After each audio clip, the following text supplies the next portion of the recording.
Pete's Fish and Chips. I've been going there since I was a kid, and I mean a kid. It's been here in Phoenix forever. It's like a landmark. And anybody who's ever lived in Phoenix knows this place. And if you want to visit Phoenix, or you never been to Pete's Fish and Chips, shame on you. You got to come to this place. And it has a really interesting history to it. And the guy that started all, his name was Pete McLean, and he was a native of Indianapolis. He was a school teacher. He was a baseball player, Hoosiers, golf champion, and a World War II PT boat skipper. But after receiving a military discharge, the doctors told him, "Hey, you know what? You can't go back to Indiana. You know, you need a hot, dry climate." And they said, "You know, maybe Arizona. You know." So anyway, he moved down here in 1946, and he had $900 in his pocket, and he moved to Phoenix, Arizona. Now, he wanted to get a job being a teacher, but I guess that didn't work out, so he instead poured his money into a restaurant. And this guy was stationed in Europe, so he saw a lot of fish and chips places over there. And he said, "Well, you know, that's a good business to get into." So he built a wind shack with no running water on March 23rd, 1947. And he opened the first chip house with some restaurant equipment. Anyway, the first day he made $12 in profit. He says, "Hey, this is great, you know." And you got to remember, this is back in the 40s. But in the first year, he opened 3 stores, and over the next 4 decades, he opened a few more. And I remember going to this place when I was a kid, and it was always a great place. In fact, after a high school football game, whatever, we'd come down here.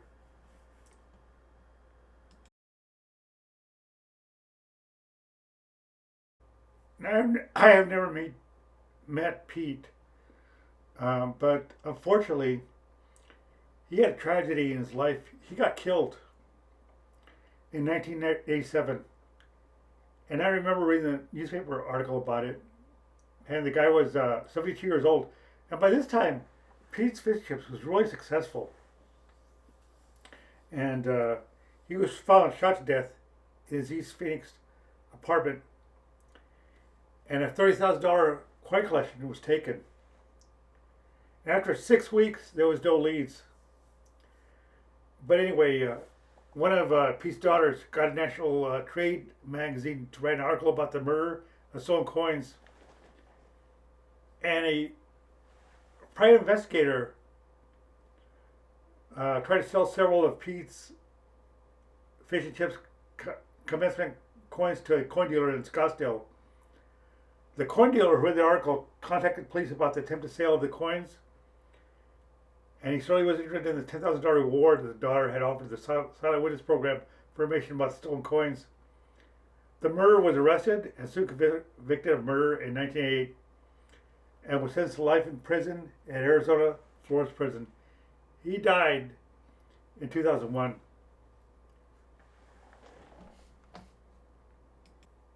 Anyway, the daughters took over the family business, and they pretty much stayed the same as far as the menu.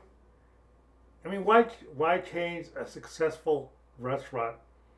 You know, they didn't make it in a big fancy place, and in fact, they still have the same 8 restaurants, and it's been feeding people since, like I said, the 40s. And people keep coming back and back.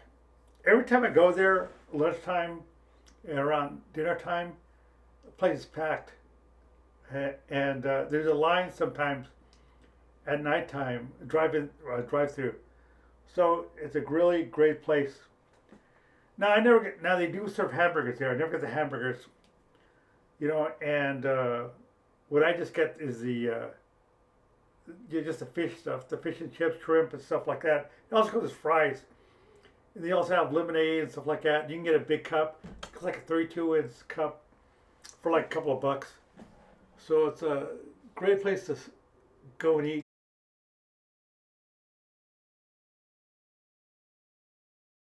Now I came here about 11 o'clock. This is lunchtime, and the place was packed. And the nice thing about this place too, on the walls, pretty much all the restaurants have those wall has little paintings and stuff like that. So it's really, really they kind of decorate it a little bit. I mean, it's not really a fancy place. Don't go there for that, but just go there for the food. And the food's pretty inexpensive. I got like a 10-piece shrimp and chips with a drink, and it was only like like $13. And pretty cheap.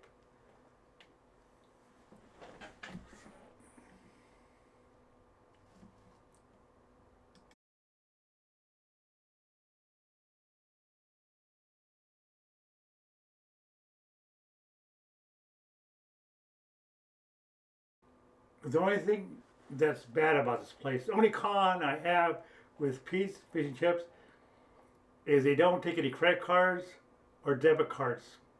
You got to bring cash. Bring cash, man. And I mean, they always have an ATM on premise, but I mean, you're gonna pay money, $2 or $3 to get out the cash. So you got to bring cash. That's the only fault I have with this. The food is delicious. Like I've been coming here since I was a kid, and I'm an old guy now. It's never let me down. And I come here maybe once, twice a month, right around there. And I think they're closed on Sundays. I believe they're closed on Sundays too. And here's the checkout over here through the drive-through. So remember, bring cash because they don't take any credit cards or debit cards.